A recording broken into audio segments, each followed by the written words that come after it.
It's our great pleasure to welcome Bishop Scharfenberger. Bishop, thank you for being with us tonight. Looking very much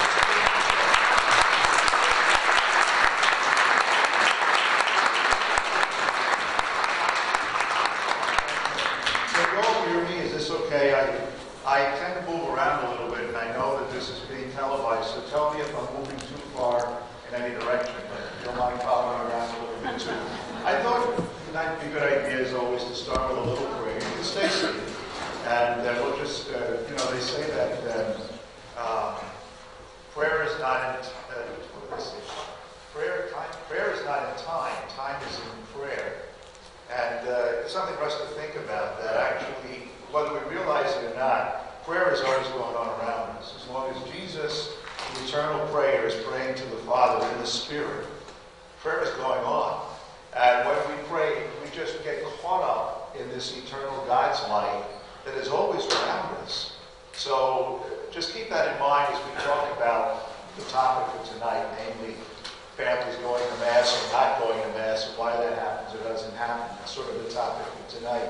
Keep in mind that when we pray, what we're actually doing is giving God permission to draw us into His life, which is always going on, whether we realize it or not. The truth exists, whether we know it, whether we like it, whether we agree with it, or whether we have to be aware of it at any particular time. So keep that in mind.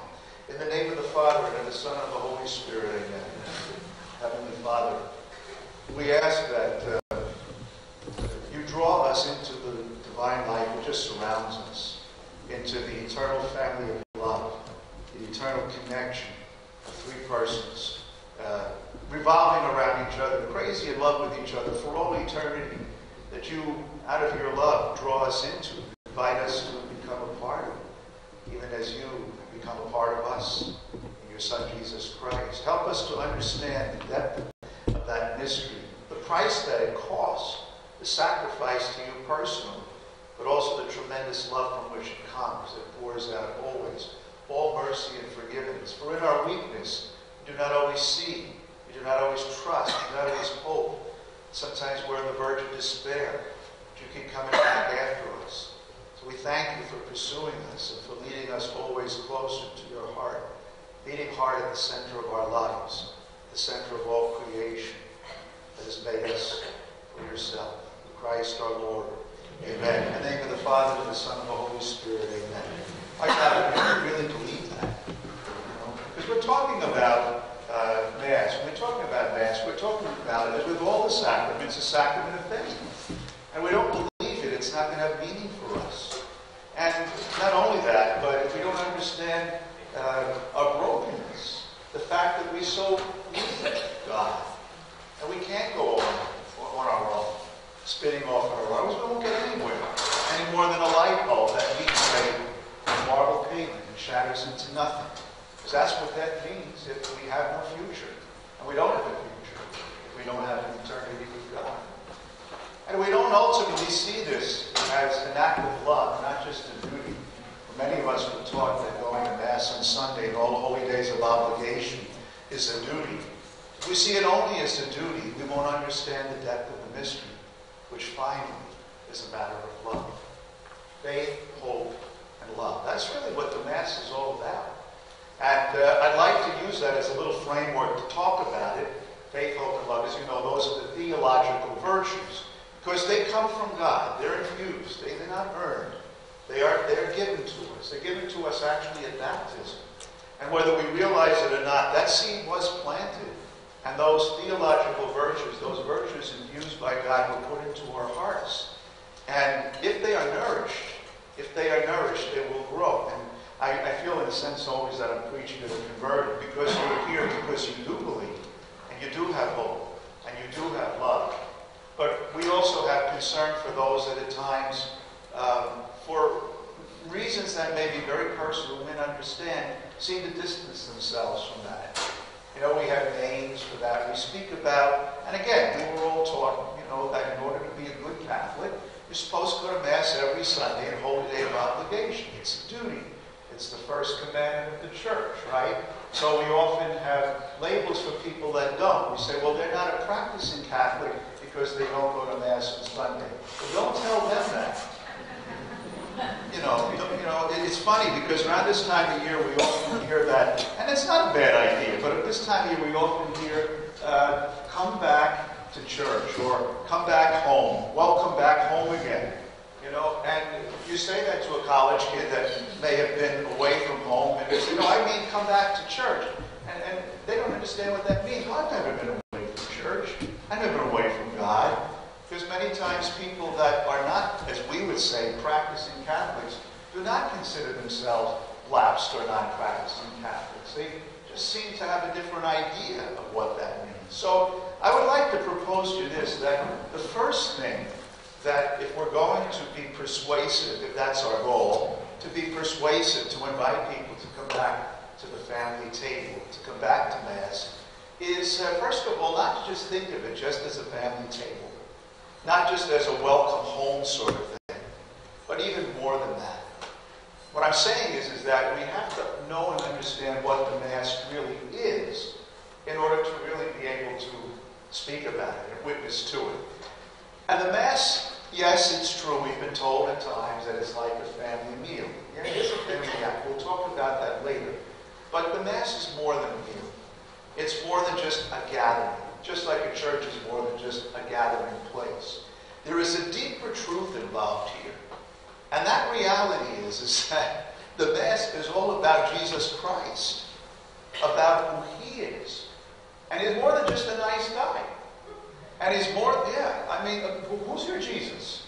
Who is your Jesus? People have different ideas of who Jesus is. Some people think, he wasn't just a nice guy.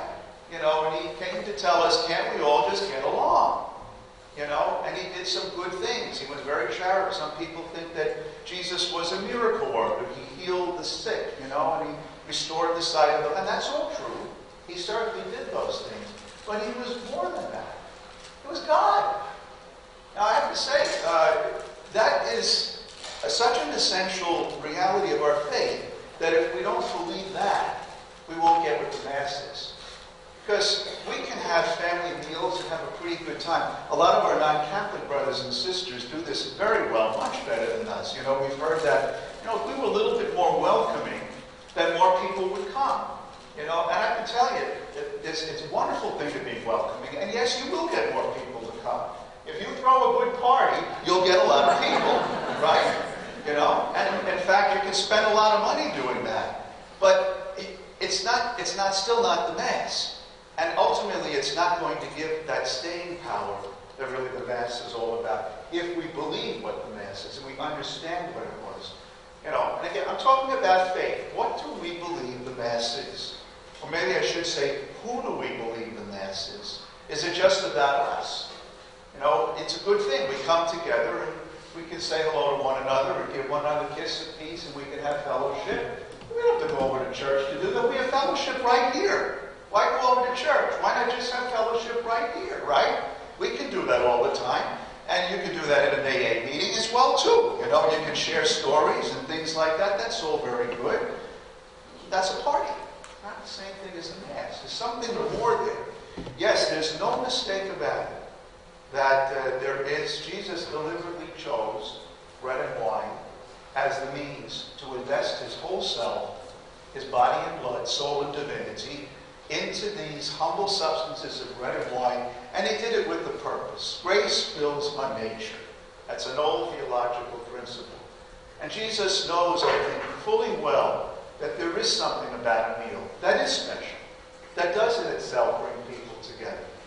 Do we really have much concept of a family meal anymore?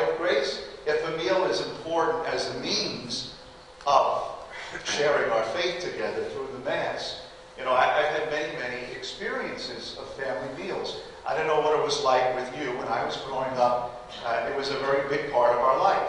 When my father was going to law school, to night school, and sometimes it wasn't always possible. He would come home late at night, 10 o'clock at times, but we would somehow all wait up. There was something that was special about eating with Daddy. Something about, and even if we had to eat at 6 o'clock, there was something about our Father that was important for us to be with Him when He ate.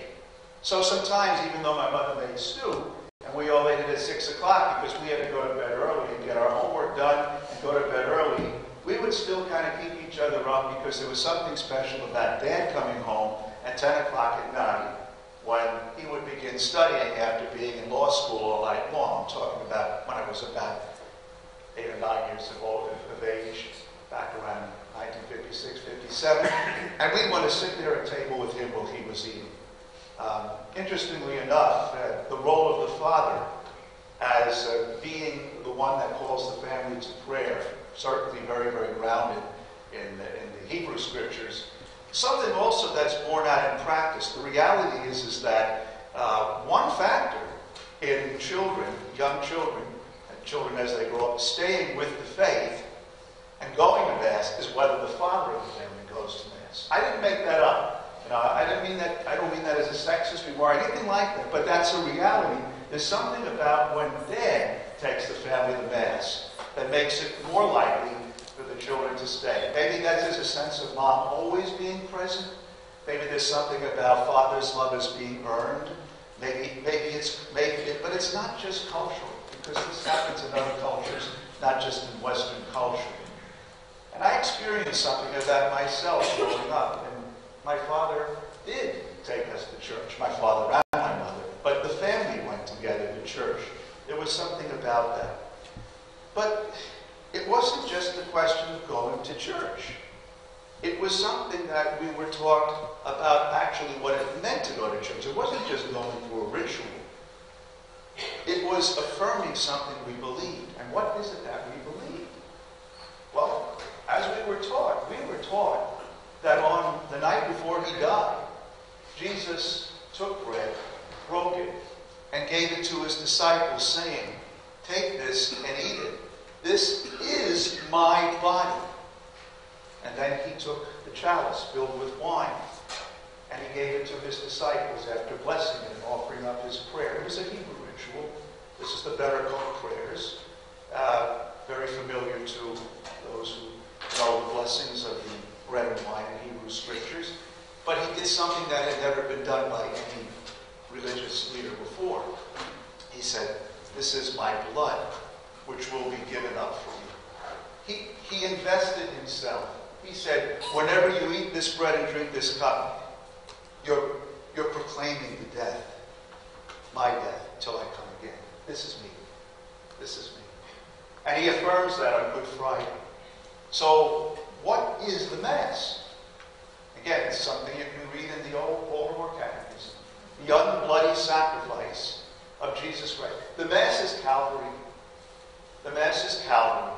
And every time we celebrate Mass, we are there at Calvary in an unbloody way, represented in the form of a meal. But Jesus has his own reality. He is really present. He is really there. We knock that out of the Mass, and it is not the Mass. So nobody needs to go to Mass if Jesus really is not there. And he's not just there because we are there.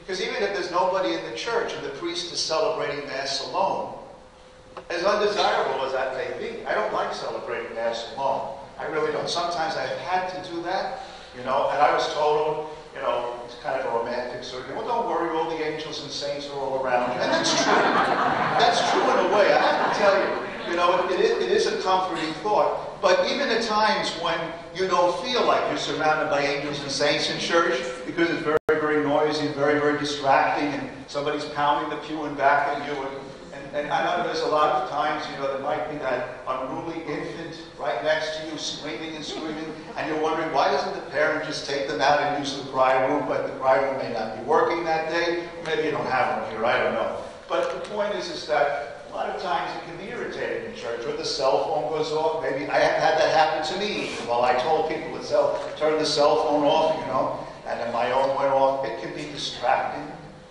But what pulls us together is the reality that it's more about just the way we feel here now. We are in the presence, the holy presence of Jesus Christ. He has his own reality. And I would submit to you that the first and most important thing to remember is when we speak of what the Mass is, remember, it is the Lord's sacrifice. It is His presenting Himself to us. Not just something we conglomerate or confect or bring together. Yes, the words of the priest over the bread and wine, we know, we believe, do in fact, by the power of God's grace and God's grace alone, make the Lord actually present there sacramentally in our midst. And that is a great mystery. And it is something that either we accept or we don't. But if we don't, the Mass will always be something less. I remember at one time, with a young woman who was considering being a convert to the faith. She's Buddhist, I think, Asian girl. She said, when you go to Mass, do you come away having learned something? And I remember she said, I really can't say that I learned something, but I come away somehow being strengthened in something I believe, And it is interesting because if Mass is just something that we only learn something, then it's an awful lot like school, And I don't know if you like the idea of school all that much, A lot of people think church and school are a lot alike. You have to kind of discipline yourself, you have to pay attention and fold your hands. And maybe for some of us growing up, as we were children, maybe for some of our own children, there's a distastefulness about the discipline that coming to church involves. You have to be quiet, you have to listen, pay attention. That certainly was very true when I was growing up. Nowadays, our liturgies can be a little more raucous, I know. And that may make it a little bit of a happier time, but doesn't necessarily bring us closer to Christ. A lot of times, people put a lot of emphasis on the music in the liturgy. Not that it's not important. But I like this church because I like their music. I don't like that church because I don't like that type of music. We used to have to separate the happy clappy Mass from the more traditional, be quiet and don't say anything such sort of Mass. So we realized we had to put one downstairs and one upstairs. And people get very, very fond of certain styles of liturgy.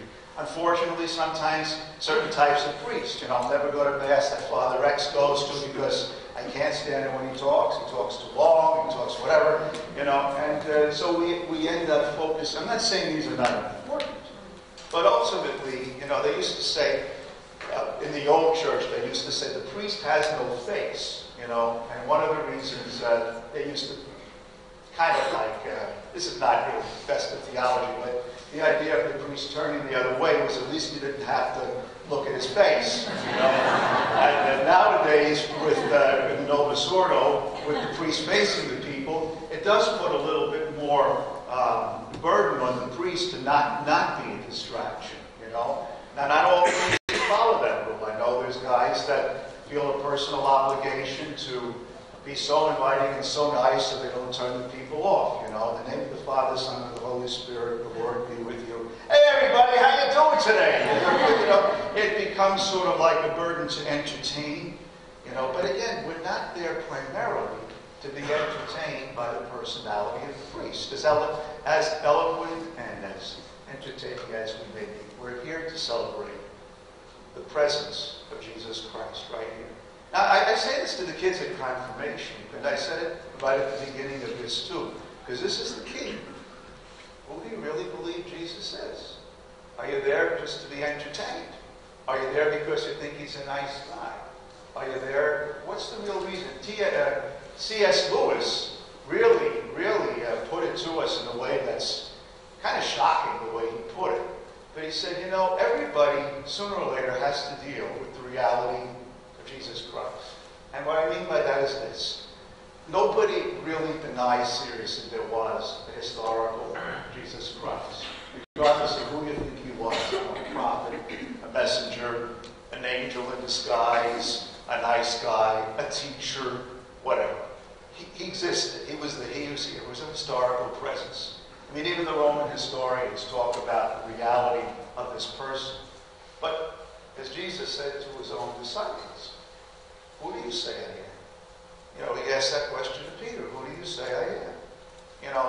What the answers they gave, some said Elijah, some said this, some said that, the other. Well, who do you say? And of course, Peter said, I believe you are the Son of God. Blessed are you, Simon Bar-Jonah, for no mere mortal has revealed this to you. It's an act of faith. An act of faith. And not everybody believes that. Not every Catholic believes that. I have to be honest with you. I mean, nobody will say they don't believe that. But if we really do believe that, what does that really do to us? How does that change us? So C.S. Lewis said, there's really only three logical alternatives. Either you believe that Jesus thought he was God, but he was delusional, though. You see, he thought he was God, but he's crazy.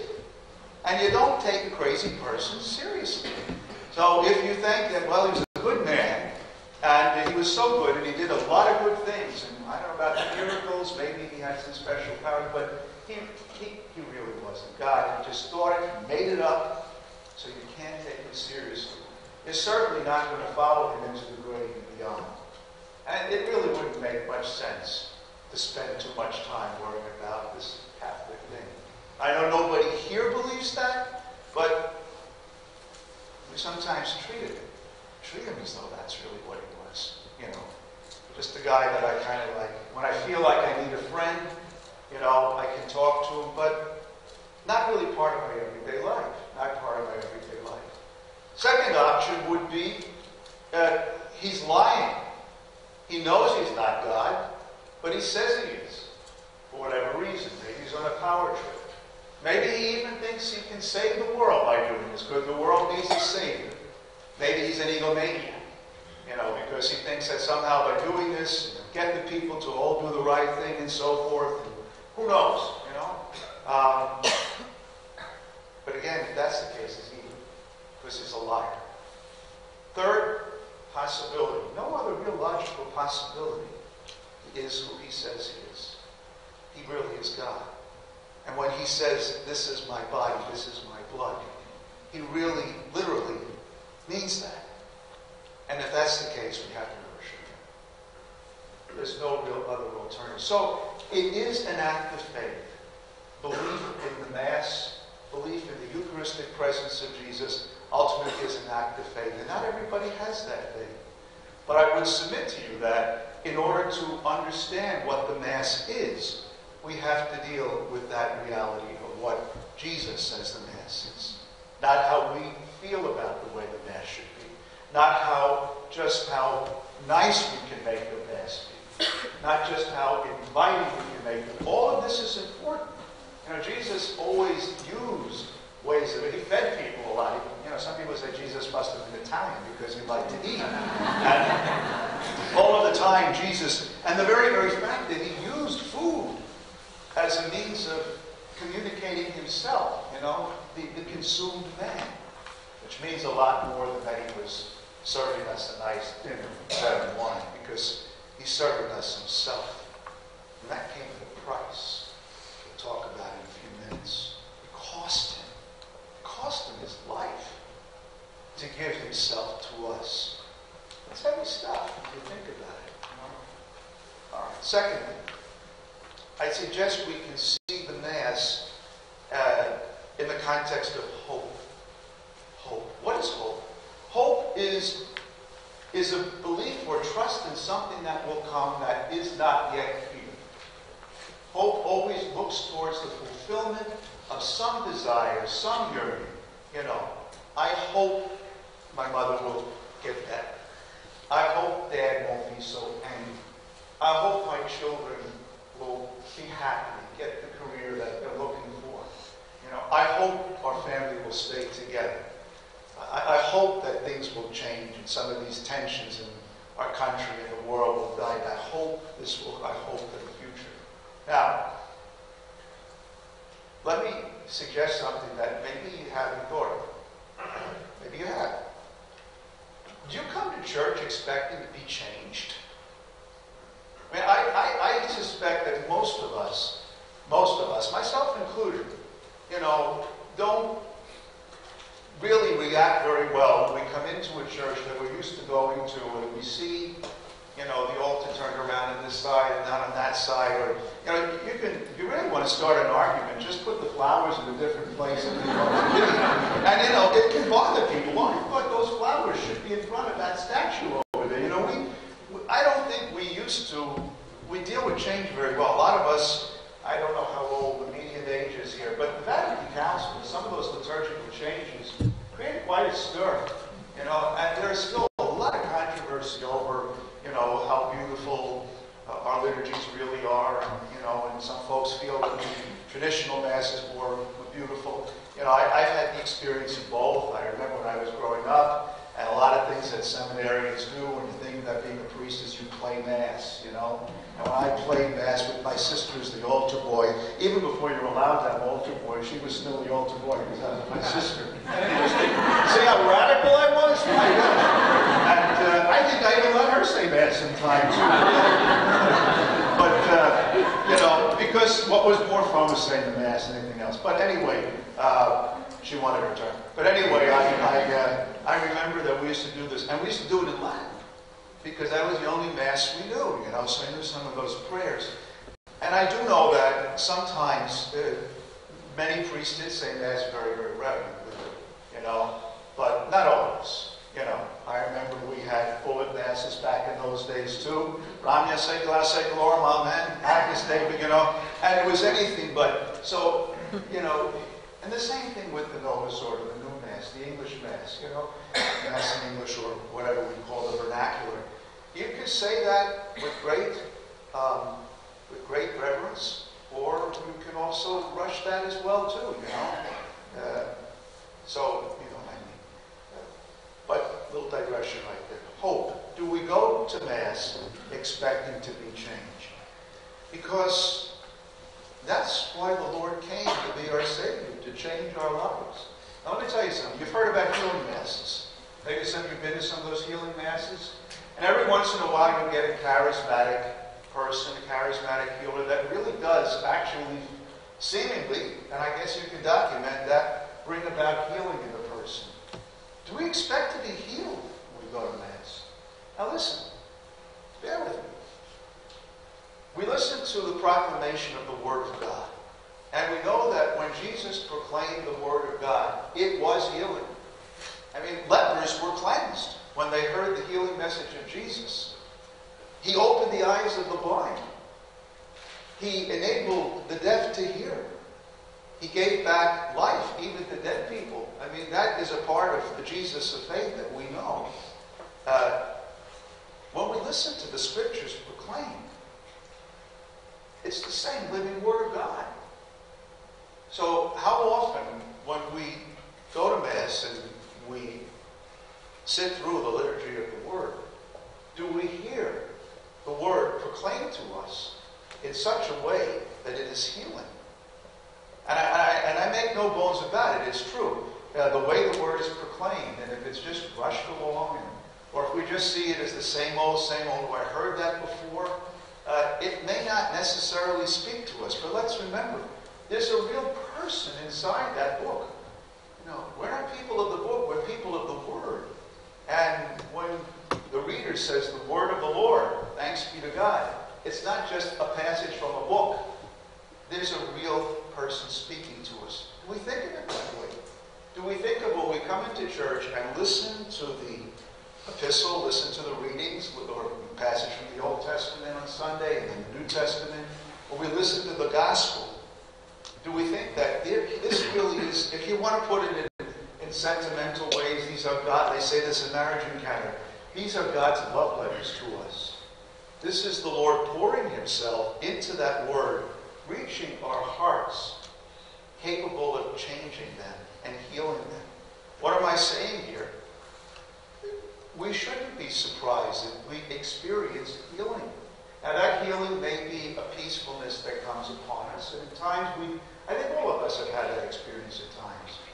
Maybe something we hear in the Scriptures we didn't read before, or maybe we read some of the angry Psalms, and we see ourselves right in there, and we find some healing in there because we realize God has compassion for me in my anger, or in my lowliness, or in my sinfulness.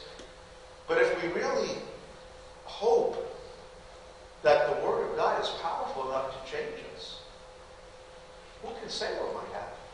And I know that there are priests and there are some lay people that I've spoken to that will claim that they've experienced true healing in hearing the Word of God. Typically, it's a cure for deafness, and physical deafness. But it could be spiritual deafness or spiritual blindness, more typically. But we don't know what the Lord may choose to do if we have hope in Him. He can do it. Now, if He really is who He says He is, why shouldn't we expect to be changed? And I would submit to you that one way of getting a sense as to whether or not this Mass, this celebration of the Word of God, and this Eucharist, this breaking of the bread, and the receiving of the body and blood of Christ, one way of knowing whether or not it is really the Mass as the Mass should be, is to ask yourself, do I find myself changing? You see? I think a lot of times for many practicing Catholics, myself included, for many parts of my life, the Mass was just sort of a ritual that I went through. It might have been something that was very comforting, like hearing bedtime stories again and again, when your mother told you bedtime, oh, tell me that story again. And you heard it again and again. You knew the story so well, In fact, I actually know some kids, they're 8 years old, and they tell their parents, whenever their parents try to drag them to church, oh, don't make us do that. We know that already. And sometimes you'll hear people will say that. Well, why do I have to go to... I know it already, you see. But that portrays a sense that I don't expect to be changed. In other words, when I hear the Beatitudes, just going to be the same old Beatitudes all over again. Isn't that nice? Wouldn't that be nice if everybody behaved that way? Instead of a call to allow the Lord into our hearts to change us so that we do behave that way. So that, in fact, this is the way people ought to behave in heaven, right? What the Beatitudes say. In fact, heaven actually does come to earth and does change us. And we do become blessed. And we do become poor in spirit. And we do, in fact, experience the mercy that is promised. Blessed are those who are merciful, for they shall obtain mercy. Do we expect, do we hope to be changed?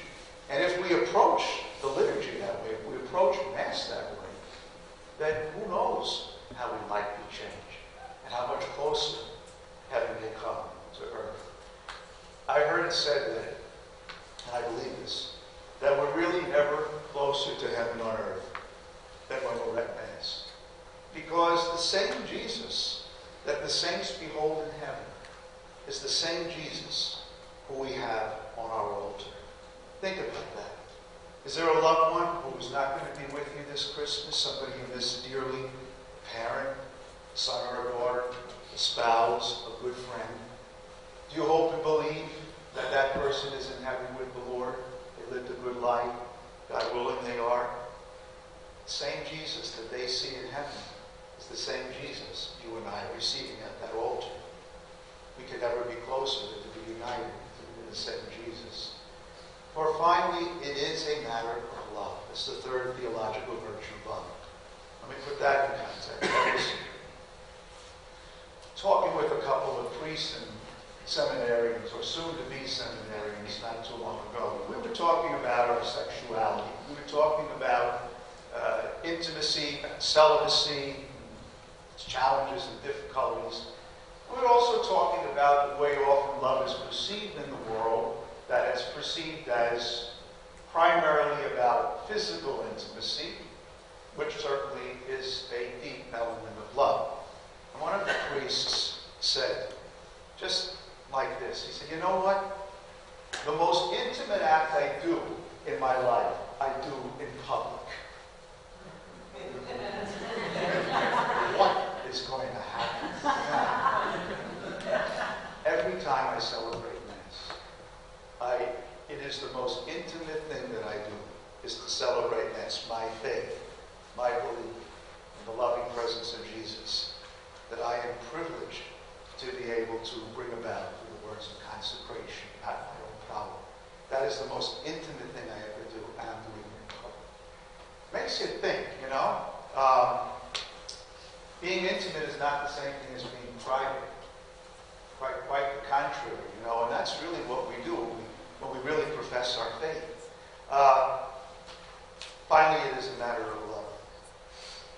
I think one of the things that, if we really want to help our kids a lot, what do people do on Sunday when they're not at Mass?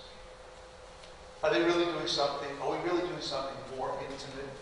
Everybody's hungering for intimate love in some way or another. Maybe looking for love in all the wrong places. But what can we be doing? What can we be doing that is more intimate if we're looking for intimacy than to be with the Lord at the Eucharist on Sunday? Go to a mall, have a family brunch or a family dinner. I'm not accusing anybody. I mean, people do this, right? On Sunday mornings, instead of going to church, we'll go shopping. How intimate is that? Yeah, you're with people, but you can be awfully lonely in a crowd, particularly this time of year. Everybody's pushing and shoving all around. Not that that doesn't happen in church sometimes, too. But, what's become of our family meals even? Now, I've been out on Sunday mornings with families, after Mass, of course, but I've been out, and sometimes, what's the experience? Everybody's got their cell phones on, the kids are playing games with the cell phone, Mom and Dad are sitting over there and looking at the menu. How is that really an intimacy? I mean, even family meals sometimes are kind of reduced to that. Particularly if you got the TV on, particularly during sports seasons, I'll get the pizza and everybody goes and runs for themselves, one for all for one, and everyone for themselves, right? What has become of our family meals,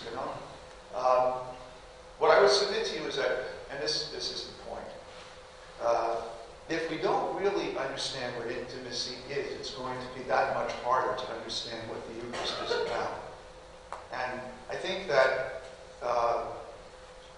we can do some very, very practical things in order to prepare our young people for what really Mass is. And that is this, understanding the value of what it means to share an ordinary meal. Not just chowing down, not just feeding ourselves, because often that's what we do, we feed ourselves, but actually sharing a meal.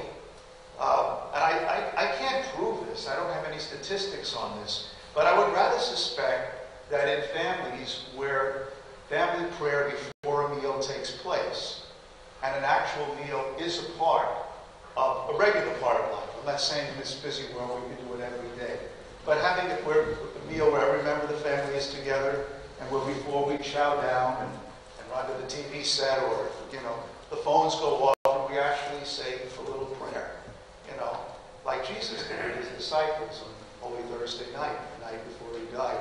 I would suspect that it's more likely that an understanding of Mass would follow that naturally. But if I have no experience of a family meal, no experience of praying at a meal, it's going to seem that much more strange. I would suggest that. Another thing, too, just from a practical point of view, I mentioned earlier that love costs. Love comes at a price. That love always involves a great deal of sacrifice. Those of you who are married for a long time, you know that. You know that. Love means an awful lot of forgiveness, an awful lot of forbearance, an awful lot of patience, an awful lot of, I've heard it said, true love is really letting go. A willingness to really sacrifice your own immediate interest for the love of the other person. And no one does that more than Jesus. He actually gave himself, his life, so that we may live. As we teach our children that love involves sacrifice, sometimes particularly this time of year, we are conscious of the fact that many people have absolutely nothing. And it's a wonderful thing to give, to those who have absolutely nothing. But, again, we talk about the meaning of Christmas. Is it just about getting, thinking about the presents? And a lot of times, the way our culture kind of goes is that it's all about the expectation of what I'm going to get. Now, parents and grandparents, most of you here know very well that that's not what it's about. But do we take some things for granted? Do we take our friendships, our marriage, our children, our church, our loved ones for granted, and not understand the sacrifice that they've made to be kind to us, to be forgiving, just to put up with us sometimes? The more we understand, and the more we can convey to our children that love involves sacrifice, the more it makes a little more sense to say that we have this incredible, all-holy God that sacrifices himself for us, the deeper that meaning becomes. So, the more we understand what true love and true intimacy are all about, that honesty, that openness, that giving, that ultimate giving himself, the more we come close to what ultimately the Eucharist is all about. Now, there are other ways of understanding the Mass, but understanding it primarily as a sacrament of the faith. We have to ask ourselves, what do we believe in? Who do we believe is here? Do we understand and accept what Jesus is saying? Do we assent to that? Do we trust that? I am really here. This is me. You can have me. You can consume me. And if you do, I will change your life. I will heal your heart. I will fix your brokenness. If there's something in your soul that is not at peace, if there's some persistent habit, some obsession, some other person that is inside of me right now, some other fear or worry or dependency, it could be anything, the usual one is sex, money, and power, or some variation thereof, too much time on the internet, pornography, whatever. Is there some other habit of mine that just is gripping me, and I can't get out of it? Some of us, maybe it's nicotine addiction or whatever. I can heal you. I can replace that with myself, so you can be free of that. You don't have to be obsessed with that person. Let him be. Forgive him. Let it go. It happened 20 years ago. Yeah, easy for you to say, but Jesus can take it away. Maybe we'll need a little therapy. Maybe we'll need a little group support. 12-step groups are wonderful, but ultimately, it's that acceptance of that higher power, whatever you call that, that alone can free me from my slavery, from my obsession. Jesus can do that. All of that can happen in Mass. Absolutely. Does it happen in Mass? Or is Mass just a ritual we go through? Because we have to. Go to Mass on Sunday, go in there, holy water, sit down there. When is this going to be done? The guy keeps talking. Oh, geez, I got to go shopping. Again, we're human beings. We're distractible. Jesus is very kind to us. He referred to us as kind of like sheep at times. We kind of go astray. But he said that so kindly. And remember, he goes after the lost sheep. If you feel you're one of the lost sheep, I always say to people, the very fact that you're in the church means that God has already called you. Even if you don't feel worthy, even if you don't feel particularly worthy of going to communion, even if you are in an irregular relationship, and God knows there's many irregular relationships, even those that are supposed to be regular, there's a lot of things in our lives, that get broken. You're welcome. Jesus is there. He's calling us. And he wants to give us himself. He wants to know that not only does he want to give us himself, but he wants to heal us and change us. And he wants us most of all to know that he loves us so much, enough to die for us. And that it's okay for us to accept that, even though we don't deserve it. And our lives will be changed. And we'll find ourselves closer to heaven than we ever believed. We're never closer to heaven on earth when we're at Mass, because Jesus is there with us. And the same Jesus that the saints and the angels behold in heaven is the same Jesus present to us at Mass whenever we accept that. So, it's up to us just to say yes and thank you. Ultimately, that's what Eucharist means, Eucharist means thank you. And for that type of a gift, let's all say thank you to the Lord. Amen. Thank you for your attention. Any questions or thoughts or reflections or confusions?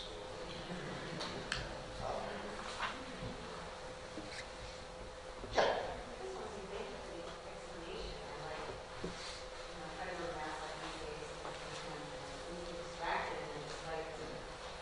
Trying to see it more with new eyes. This,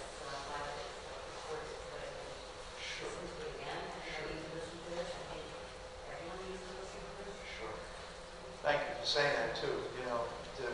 I've always been amazed because the sacraments are mysteries, right? There's more going on than we ever know at any given time, and that's true of the other sacraments too, penance and so forth. But so it shouldn't surprise us that the more we approach it with faith and hope and love, that we'll discover more. We'll see this more. Thanks for that. Yeah. Yes. I just finished with a juvenile delinquency class. Yeah. And we got into this. I just finished with it. You were learning how to be a juvenile delinquent? Oh, okay. Anyway, we got into a discussion in class about fathers and about meals, because he was stating that if the father's at home and they have regular meals together, there will be less juvenile delinquency. And I can remember when I was growing up, we had our meals at 5 o'clock with Dad at the head of the table. That was really important. And we did do things like prayer before meals, and we did discuss things as a family. My mother had 9 kids, so it was very important that each one of them got heard. And, sometimes my father would be a little late because he had to hold a couple of jobs down. And, of course, everybody would say, well, I'm hungry. Mom said, you got to wait till Dad gets home. That's it.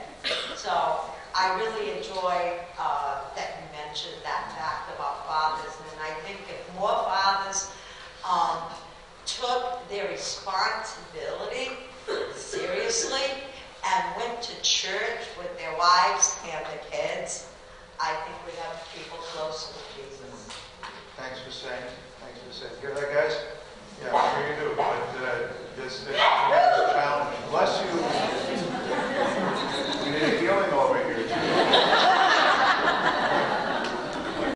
And I know, this is preaching to the converted here, but that needs to be said. Yeah. Bishop, if you have, Jim. We need to hear you. Everybody wants to hear you. If you have an actual sibling that's fallen from church, and how would you go about trying to bring them back, and how aggressive should you be to get them back? Well, it's all about relationship, and it's what you do when you have a son or daughter that, even if whether they're in church or not, you try to get family together, and how aggressive should love be? The challenge is always to love. How much love is too much love? Conversation is a big part of that, I think. Listening, trying to get, sometimes what people are mad about isn't really what they're mad about, something below the surface. So a lot of patience. Never give up. Never give up on a human being. That's all I can say, because Jesus never gives up on us. Jesus would go to the cross again for the last and the worst sinner among us. And there was one that he didn't get until about 2 minutes before he died. Remember the thief that, hung on the cross with him? And I like to think of, Dismas, I think was his name. Historically, he's the famous, traditionally, he's the one that prisoners typically pray to. Nobody is without hope. Prayer, presence, and patience. Prayer, presence, and patience, There's nothing wrong with if a person is willing to listen, sure. But then we also have to listen to them too. You find somebody that's great, what's going on in your life? Sometimes if you can key into somebody's restlessness or unhappiness, that's ultimately how God got St. Augustine. Because you see, St. Augustine was, one of the looking for love in all the wrong places person. He was sort of like the prodigal son. And it's fine when you're going through that for a while, but then when the money runs out, or when the health runs out, or just is it tired, like any obsession, like one drink is fine, and you get to a point, a lot of times this happens to somebody that is in the throes of alcohol. You get to the point, this isn't doing it for me anymore. It's killing me, And sometimes you have to wait. They say you can't fall off the floor. Sometimes you have to wait until the person says, I can't do this anymore. You know, you look for that moment, you pray for that. You hope it doesn't come to that. You know? So I can't say there's a magic formula, you know, but I think there's something very persuasive about the power of patience and your own peacefulness too. There's something very attractive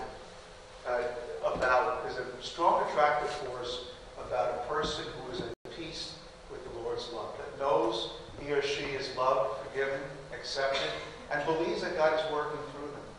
If you believe that God will use you as an instrument to get to somebody else, you're willing to let God use you, how far will you let Jesus change you so you will for me, you know, so that you or I can be that instrument to that person? You know? And it might even mean that we have to let Jesus take away our impatience, our resistance, our sense that we got to say it all, you know? And, I mean, ultimately, what is it that's going to help bring a 11 person back? It's going to be God himself, not us. We're instruments of the Lord.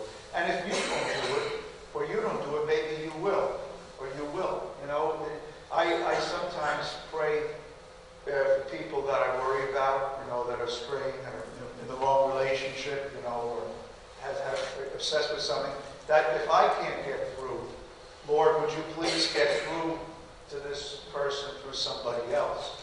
And that's a value sometimes it takes a little bit. But I understand as a parent, if it's your child or somebody you're really close, I'm not saying it is, okay, but it does really weigh very, very heavily. It's very tough.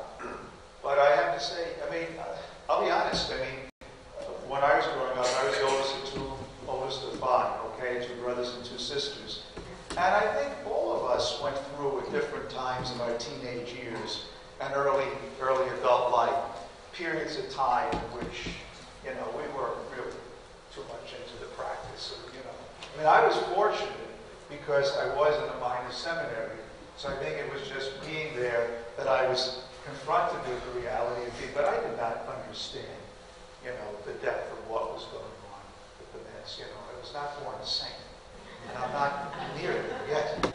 So, you know, I always tell people this. Well, I can throw in a little plug for vocations. By the way, if you're not married, and you're Catholic, 1 out of 10 of you is being called to be a priest or religious. That's statistically true. I don't know if you knew that. And I just mentioned that because you know, a lot of people say the reason that they didn't follow that call is because nobody asked, so consider yourself invited. And then the other reason that's often said is because I really don't think I'm worthy. You know, I'm not holy enough. No. Just because God is calling you doesn't mean you're holier than anybody else. It just means that God is choosing you for some strange reason, you know, and he's doing it. So don't assume that, you know. The other thing is, too, that none of us really knows the actual state of another person's soul. We don't even know the state of our own soul. You know, we really don't know that. That's ultimately God's mercy. So even though somebody you or I know may be doing something that seems to be terribly wrong, or certainly not in the right direction, we don't know really what the Lord is still doing in them. So, you know, I think that's very important. Prayer, patience, obviously persistence. Don't give up. But prayer and patience and presence. That's what I would counsel. And you know, I've had friends who, you know, I can think of people I know. You know, the families that are not at Mass on Sunday, they're at the mall or the beach or something like that.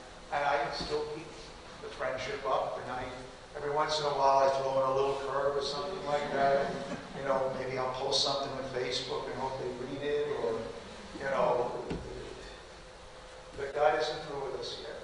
You know, the lost sheep keeps going after us. So don't give up. Don't give up. There's always hope. Yeah. Along the same line. Well, just get over it. Along the same lines, Yeah. but I see a lot of within a family, not necessarily they kind of go away from the Catholic Church and are starting to go to other churches. Yeah. And how do you address that? I mean, they say, I believe in Jesus, Yes. but they're not in the Catholic Church anymore. They're attracted to something in that church, and as long as it's not the Church of Satan or something like that, you know. I mean, I myself to see what goes on there, you know. And I was at one not too long ago, and you know, I saw some very attractive things at the one place that I went to. You know, when you walked in there, I was immediately greeted by a very nice lady that said, "Welcome," you know. And I was dressed like this. I didn't want to not, you know, be dressed like this because I didn't want to scandalize anybody. I figured they might as well know I'm not hiding. You know, and sure enough, I met an awful lot of Catholic people there, you know. Including one that actually works downtown in 40 North Main Street. You know, I'm just here because my girlfriend goes here, you know, and I know this. So what did I see there? I saw a lot of things that were very appealing. They had a bar on the side that looked like, not a liquor bar, like a Starbucks, East Park sort of thing. And people were able to, you know, and then they had these rooms where they could take the kids. You know, if your child was 3 years old or 4 years old, they had special little nurseries for them. And so it was very family friendly. So if you brought your whole family there, they would take care of the kids when you were going to the service. Now, what was the service like? The one that I was at, first of all, the woman that was very kind said, "I just want you to know that this is not Joel Osteen stuff. We believe in the truth." Now, I don't know what you know about Joel Osteen, you know. I don't mean to in any way.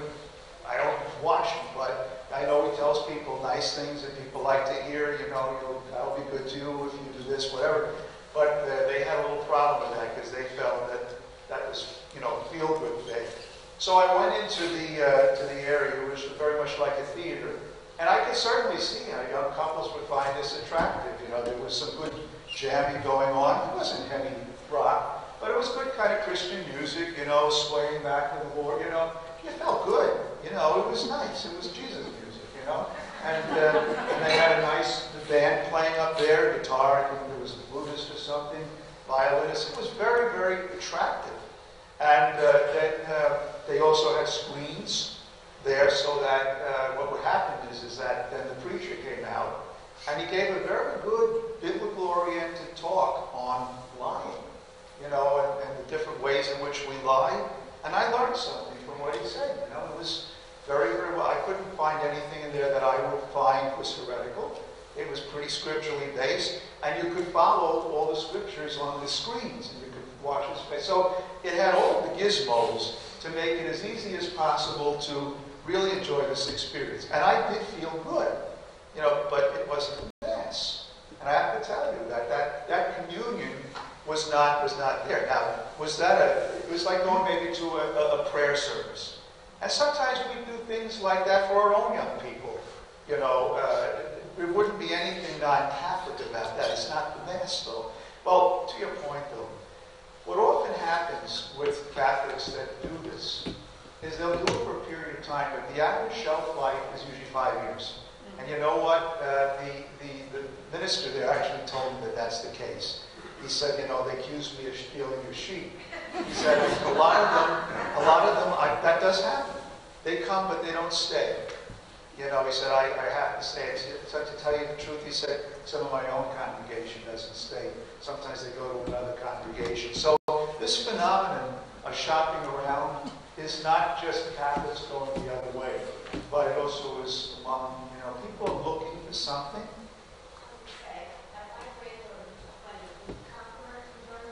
Yeah. She started all of a sudden, my granddaughter's 20, was confirmed, and then after that stopped going to church. And she's in a Catholic college, and there's a Catholic chapel right there. There's a chapel right on campus. She takes a car to go off campus to go to a Protestant church. Well, but at least I was thinking, well, she wasn't going to church at all before. At least she believes in Jesus. Okay. Well, maybe that's a step. Well, I didn't know if that was good or bad. Is it better to go to God uses everything, you know, and it's hard to say. You know, my guess would be that she's not going there alone, that probably there's a friend of hers that invited her, and often, you know, particularly when you're away from your familiar surroundings, being with a friend, sometimes it's, you know, why people go shopping sometimes and get into a lot of trouble and buy things they shouldn't, right?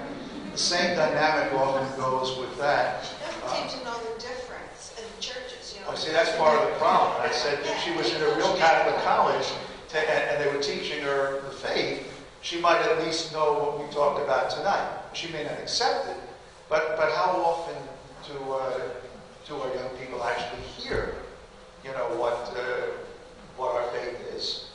Do you realize that who Jesus is? Do you realize that He's giving you? So it is important to know our faith. I think we have one over here, and then one over here. Okay. Could you help me with some of the differences between hope and faith? Yeah, faith is actually, they're both gifts, the theological virtues, right? Hope is a belief in something we don't yet have, don't yet see. Faith is more oriented towards the present. I believe that Jesus Christ is. I believe that He is true God and true man. What we say in the Creed, basically, the articles of our faith, believe in God, the Father, creator of heaven and earth, it's an act of faith. I assent to this. I can't necessarily prove this, but I assent to this. I believe this. Hope is that, I believe in eternal life. I believe in eternal life, but I do not really fully possess eternal life yet. I believe that if I stick with the Lord Jesus, that He will raise me and you from the dead. And we will see Him in heaven, but I yet don't see the Lord in the face. I see through a glass darkly. I believe the Lord exists, even though I can't see Him, okay? And my hope is that I will see the Lord in the face. All of these virtues are connected, by the way. So we could certainly talk sometime, if you like, about the actual distinctions between faith, hope, and love. But all of the three go together. You don't really have one without the other. So hope is believing in what I do not yet fully possess. What is not yet fully revealed. And there's an element of surprise to that. And love is, of course, the bond that keeps me connected to the Lord. That says, I love the Lord. I can't see the Lord. I believe in the Lord. I hope that I will see Jesus in the face someday. They're all kind of connected. But that's a very, there actually are, if you want to, there are 3 prayers that you could probably find on the internet. Just search for active faith, active hope, active love. Search for that. Read those prayers, and there'll be kind of like a listing of the various elements. Oh Lord, for example, the prayer of, oh Lord, relying on your infinite goodness and promises, I hope to obtain pardon for my sins and the hope of eternal life. I forget exactly how it goes. There are different versions of it. But, hope is the confidence that even though I am a sinner, that God will ultimately forgive me and won't hold him against me. That's a hope. That hasn't happened yet. I don't know what's going to happen when I die. I believe that I will see the Lord in the face, but I might still have unfinished business. We call that purgatory. I'll be very happy to get to purgatory, because at least I know that if I get there, I'll probably get there. So that's sort of the field of hope. Hope is confidence in someone, something that I do not yet fully possess. But I'm pitching my way into that star. And that star is pulling me. I believe that star is Jesus. And He's pulling me along. But I'm not yet there. It's that tension between the already and the not yet. The hope is the not yet. The faith is the already. I do believe, Lord, help my unbelief. Saints pray like that. That's perfectly okay to say that. Lord, I do believe in you. Help my unbelief. Oh, Lord, I do really believe. Or even, Lord, I want to believe. But it's so hard for me to believe. But I do believe. And I'm turning to you right now. And I hope that you'll answer me. It's sort of like two sides of that tension. And it isn't until we are able to see the Lord face to face, that tension that earthly existence has will completely be dissolved. And all the saints experience that too. This doesn't mean you're less holy because you just live in hope. Mary herself had to live in hope that the promises Jesus said, that the angel said that He would fulfill would happen to her. When she was told, behold, she was told that you will be the mother of God. She believed that, Jesus was conceived in her womb, but He wasn't born yet. When a man and a woman conceive a child together, there's a new life there. That life is real. And the hope is that in 9 months, you know that there's a real being there, you know, a real human being. But it takes 9 months for that to kind of develop. So hope is sort of like the process of, you know, going along and nurturing the reality that is not yet completely all it's going to be. You know, that's the feeling. Yeah, sure. With the Last Supper, was it in any way the bread and wine there, the true body and blood? The Last Supper, you know, Jesus did invest himself completely into that, you know, and they had Jesus physically present right there. So they did not need to have, the Eucharist did not, the bread that they shared there and the wine was not something that added anything to the Jesus that was already there. He was already there. What happened was his actual death on Good Friday was what confirmed that and sealed that and made that whole. So, and he did say, do this in memory of me. And every time you do this, but he had not yet died. He had not yet poured himself. This is my blood that will be poured out for you, he said. And then once it was poured out, that was the sacramental act. So the Eucharist could be even more valuable than being at the Last Supper? Oh, absolutely. Absolutely. Absolutely. Because Calvary had not yet happened at that point.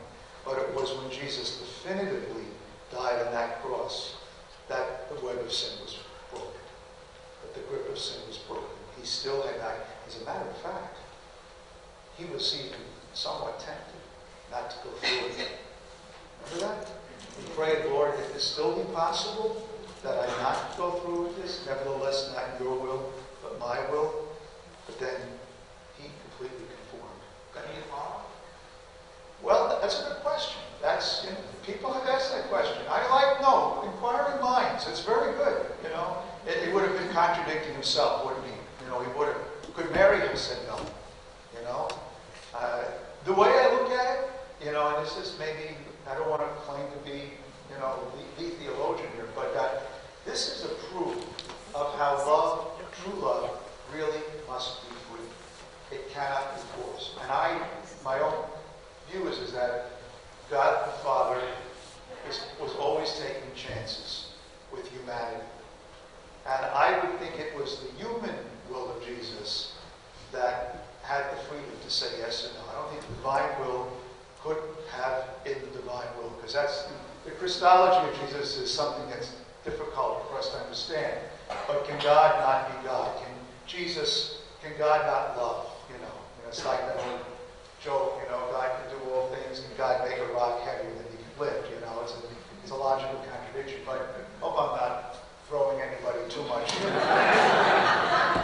It's a joke, you know. But you know, I think that there's something about Jesus' complete freedom, you know, and the fact that we know there was a prayer.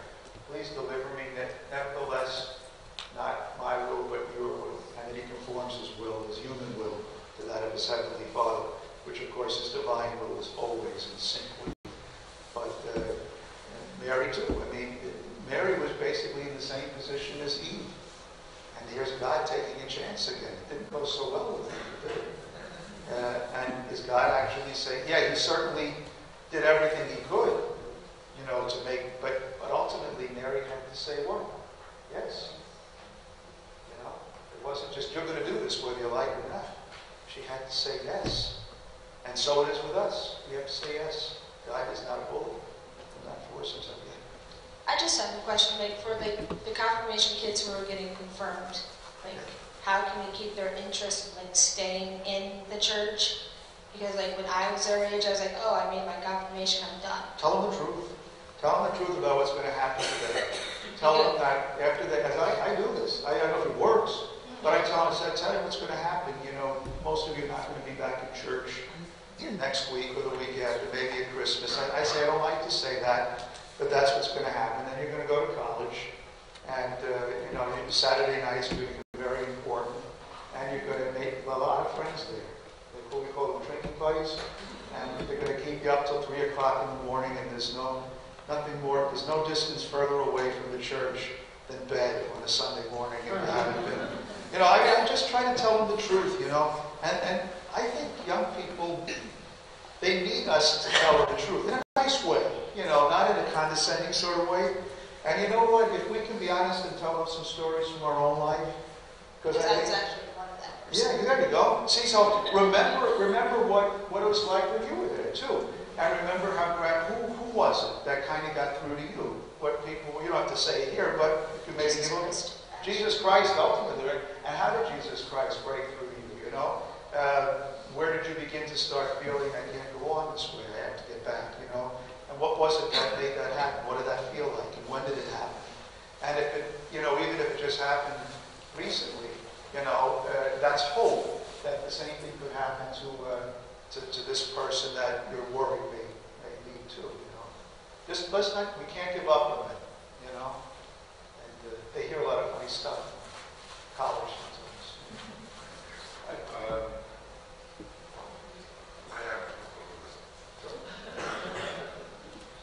Well, first, when I was a little boy, I met the bishop several times, and I was taught the saying, "Kiss the ring and send the Lord." What is it supposed to be nowadays? Well, the bishops are always given a ring, and they've changed. And I got this from the bishops of the Diocese of Brooklyn. They gave this to me as a gift, which was blessed by Cardinal Nolan when he ordained me last April the 10th. And it's a sign, in a sense, it's kind of a sign like of it's a sign of your marriage to this particular church, to the Church of Albany. So it's like a wedding ring. I wear it on the right side. And the kissing of the ring was a sign of reverence for the office, not the person of the bishop. So, and it was a traditional practice to do that. And some people still do, and some people don't. And, So it's up to what? It's up to what the person wants to do, shake hands. Okay, you mentioned before about going into a Protestant church or whatever it was. And that sort of tickled a question, because I met a friend through work who doesn't go to church. So I've been wanting to, very nice person, I've tried to invite this person to church several times. Sure. Now all of a sudden he's interested about my church. All of a sudden there's an attraction to his church because that's where his father took him. And then he wants me to come to his place first. And then I remember being taught as a little boy that we weren't supposed to go to Protestant churches. Yeah. We had the same thing too. We were, as far as we were able to do, it was a Protestant church across the street from where I went to school. And the only thing we could do, like if it was somebody who was really close from the family who was getting married, we could go in and we could sit there, but not participate in anything. And it's relaxed somewhat after. I'll tell you what happened. It was after the council, and there was a kind of an understanding that the Catholic Church, of course, is the true church, but to some extent, the Christian faith subsists, is the word that was used.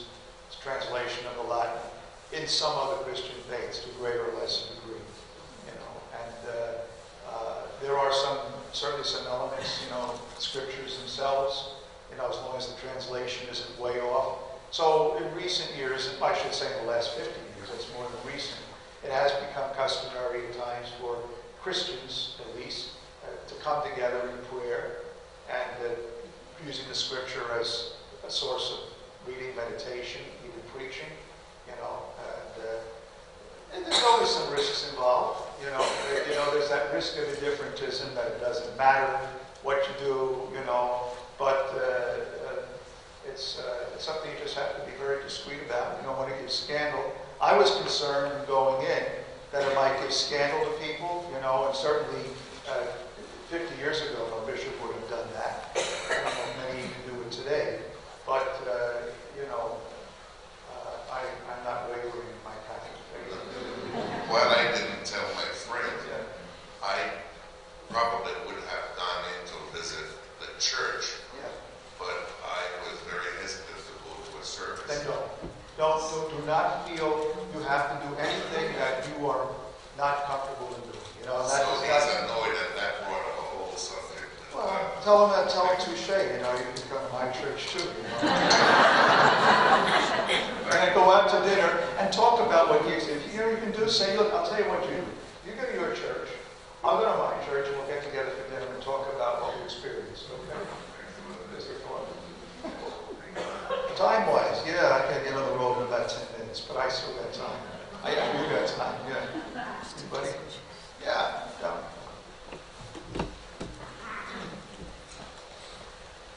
Thank you. I just want to share hope for all of you and for myself about people who have been raised Catholic and then, go away or kind of go but not really, or there's too many hallelujahs or whatever. Because, my family in various factions, some go to church but it's a duty and they don't understand what it's about. One just got married by somebody who had got a thing off the internet so that they could get married. And so it causes me a lot of sorrow, but I have to tell you that probably very soon after my confirmation, I stopped going to church too and had horrible arguments with my mother. I'm responsible for your soul. And it's like, no, you're not. I'm responsible for my soul. And I spent many years, I think they call it in dissipation. And like St. Augustine, many, many years later, of, kind of flirting with the church and flirting with other religions or no religions or making up my own higher power. 3 years ago, and I don't know what inspired this prayer, but I was going to go to church on Christmas because, I would at least do that. And I said to God, all I ever wanted was to be noticed. I don't know why I said that. I went to the church, and the priest walking up the aisle, going back to process, and he stopped, and he said, I haven't seen you here before. This is your church. And I said, no, it was in my youth. And on the way after Mass, he said, I'd like to see you come again. And the Holy Spirit just hit me, knocked me to the floor. My life has not been the same since. And listening to you talk about what the Mass is makes me cry. It's so beautiful. So glad to be Powerful. That's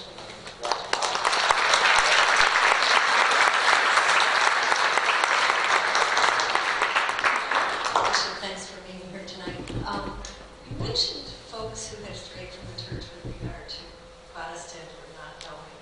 One of the things that I've experienced in the last couple of years is folks who've been watching TV shows on, I don't even know what the name of them are, but on mediums. And I've heard people talk about, I went to see so-and-so and they know my future. And I'm sort of sensing that this is, I'll use the word new old trend. Of course, it's nothing new. But I just wanted to kind of see whether our approach to those people should be different. Well, our faith, we don't believe in magic, and often what's behind, we don't know I don't know what gifts people may or may not have. I happen to actually know people that are fully engaged Catholics that seem to have certain, what we might almost call extrasensory perception. Some of you, I'm sure some of you have different types of gifts. Maybe there's somebody with a gift of prophecy, in the sense of being able to have a sense of what's going to happen. I don't know. That is one of the gifts that is listed by St. Paul. We've all heard of people that have said, oh, honey, I don't want you to take that plane or that train tonight. And they'll write about it in Reader's Digest, and the Reader's Digest is still around. You do hear about these things. They're very interesting, aren't they? And there are certainly, I know there are some of you that have the gift or the curse, I don't know how you look at it, of empathy, whereby, you know what I'm talking somebody can be smiling at you like that with a big grin, and you know that they're crying inside. You just know it. You just know it, and it bothers you. You know, and other people wouldn't understand. What are you talking about? She's happy. No, she's not. She's about to slit her wrists. You know, seriously, I hate to say it that way, but you know, there are gifts of sensitivity. You know, and I do think that there are some people, some of these fortune tellers, we had them all over Ridgewood, you know, my neighborhood that I grew up in, you know, and we were always told as Catholics, don't go to the fortune. See, what happens is that they're very clever people, you know, and they're good at what they do. But you can get so into that, you know, and before you know it, you become a slave to it, you know, and ultimately, our faith tells us that God really wants to be loved and wants to be loved freely. And ultimately, faith is a free choice. You cannot do something out of fear. And no matter what anybody says to you, oh, if you do this, you know, oh, some of these things, you'll see these things in church. You break this chain letter, you know, so I tear them right up. You know, right now I should have been killed 5 or 6 or 20,000 times. I mean, one of the things I used to do as pastors, people would leave these little things, you know, if you don't continue this prayer. And sometimes it's very sweet stuff, you know, and I got this stuff on the internet already, in an email, and it says wonderful sweet stuff, but if you don't do this, the last person that didn't do this, his daughter died the next day, and his wife lost her job and all that stuff. This is very manipulative, and I think don't get yourself crazy with stuff like that. So I guess what I would say is, you know, listen, but don't get suckered in by it. You know, it's there are people that do have, I'm sure, some extrasensory perception. There used to be this guy, Geller or something, that used to bend forks and knives and things. And remember that? Yeah. And, you know, we don't know. I'm not going to tell you that this is by the power of Satan. But the reality is that, you know, it's been known that evil spirits can, if you give in to them, can give people. So, in fact, one of the things in demonic possession, and it's right there in the ritual that was recently translated into English. The exorcism ritual is that one of the signs of demonic possession is if the person knows things that are happening, you know, other places, and so you never know what you're dealing with. So you don't want to get into that stuff. You know, Ouija boards, things like that. You know, that kind of opens up the tiles of the roof to let the bad stuff in. And see, the thing is, God does not deal with intimidation and with fear. And His power is not the language of God. You know, God's language is the language of gentleness, humility, and invitation. So that's the way love is. You know, you can't really love somebody that you're afraid of. You know, some people call that love. And they get into a lot of trouble that way. You got to be free. Some people don't think about that. You know, to really be faith, have to be free. Ultimately, that's the way God presents Himself to us. The Lord presents Him as a proposal. Do you or do not believe me? You know, and the way He tries to invite us is through love and sacrifice, not through, oh, if you don't do this, a knife's going to come down. You know, I used to hear that sometime when I was growing up. I won't tell you who told me. That help? You know, there are some times you can hear some very strange things, you know, but don't let it grow you, you know. Some people have very good imaginations, too. You know. Hi, Bishop. Thank you for coming, and thank you for taking the time to answer our questions. I would really love to see much more explanations about what we do at the Mass, why we do it, where did it come from, is it scriptural, and maybe mostly did the early church fathers do it? You know, the whole context about where it came from, because so many people, especially younger people probably, just have no idea. And so that's why it becomes ritual and like, why should I go? What's the relevance, you know? And then also, and sort of going along with that, just with the readings too, and the gospel, if we could give more of a broader context of where this passage is coming from, what was going on at the time, why did this say that? What did this mean to the people at that time, you know? Because I find that hearing a lot of that is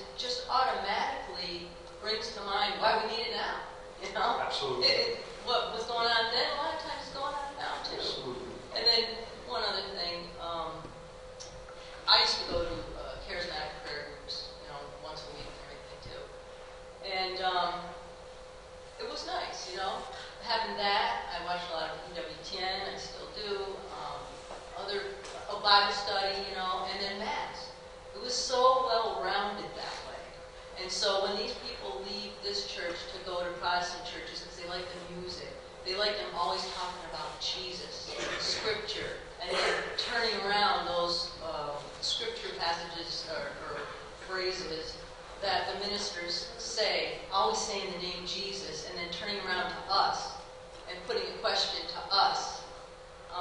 They like that, you know. And I find that the prayer groups, if we could do something like that, outside of Mass, once in a while at least, maybe have a speaker involved or something, and just to get together and sing those songs and pray, and outside of Mass, you know, would help to form a community. Absolutely. Ask for it. Make it happen. You know, ask for it. And there's a hunger for that, too. And I'm glad you mentioned that, too, because one of the things I did not say explicitly, but there is no better way of helping one another to grow in the faith than for us personally to allow the Spirit to cultivate our personal relationship with Jesus Christ as our personal Lord and Savior. And I know our Protestant brothers and sisters say that a lot more. We always did, but you know, they may have said it a little bit more repetitively, loudly, but ultimately that belief that, I can tell you, in my own life, I only became really aware of this, even though I knew it up here. It only really began to dawn on me that, you know, like the sister used to say to us in school, Jesus would have died for you if you were the only person that ever existed in the world. You know, do you believe that? Do you believe that Jesus that loves you personally enough to die, not just for humanity, you know, but for you personally, in spite of warts and all, in spite of all your sins, in spite of all my sins, do I really believe that my Lord and Savior loves me?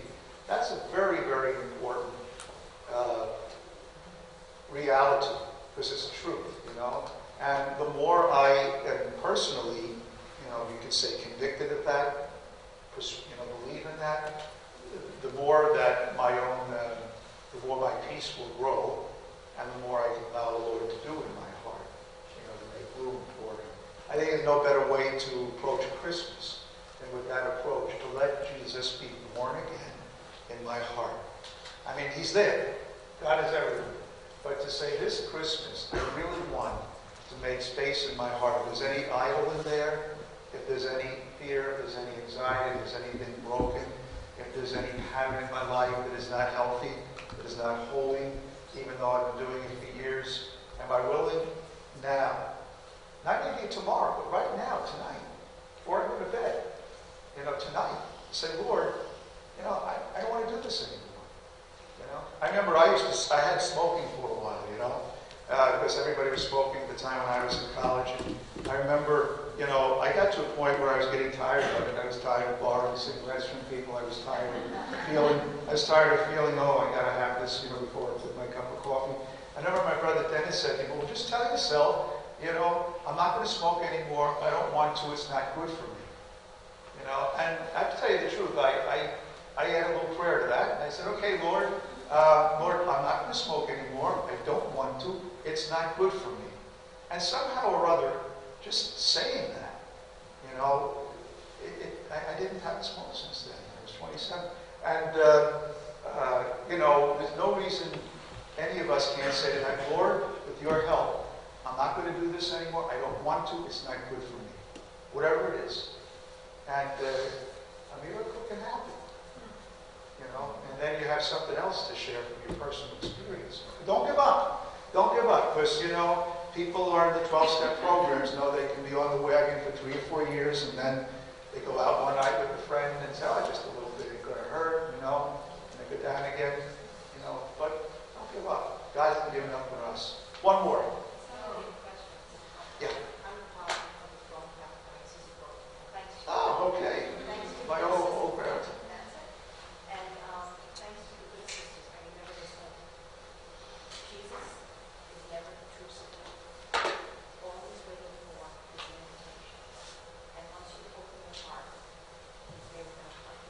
Jesus is never intrusive, the sisters told her.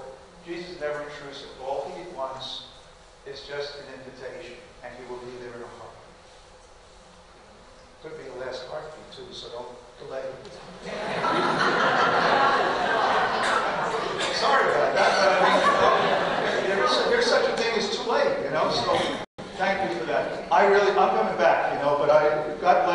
have a wonderful Christmas. I pray that God will bring you peace, much peace, and trust the Lord. He's with you.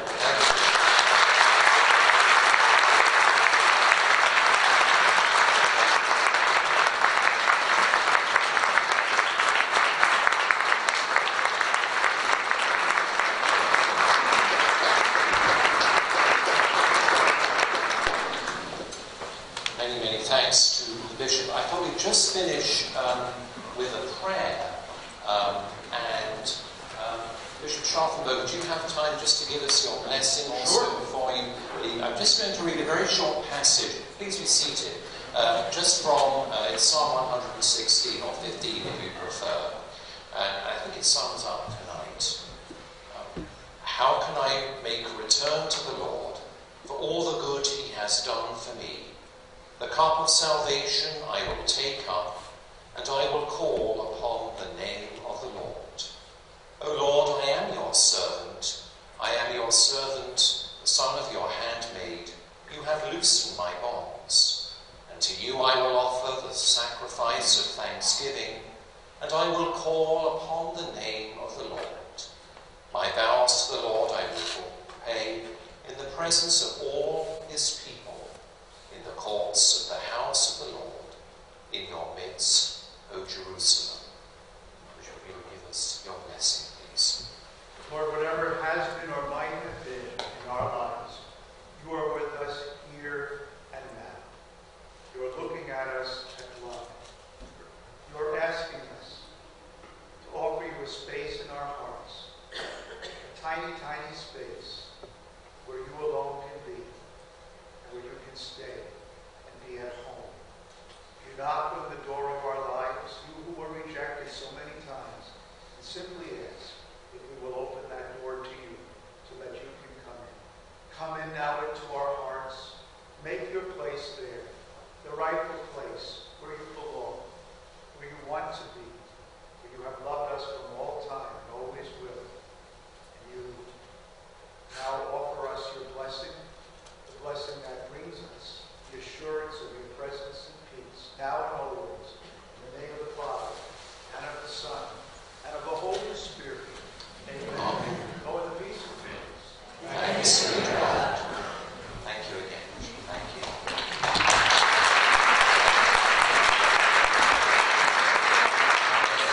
Just to remind people, we do still have refreshments if you would like to stay a little bit and chat. And we have our talk next Thursday, when someone with a very strange accent will be present. That will be at 7 o'clock, so please do come. But the talk will be on the website too from tonight as well as last night.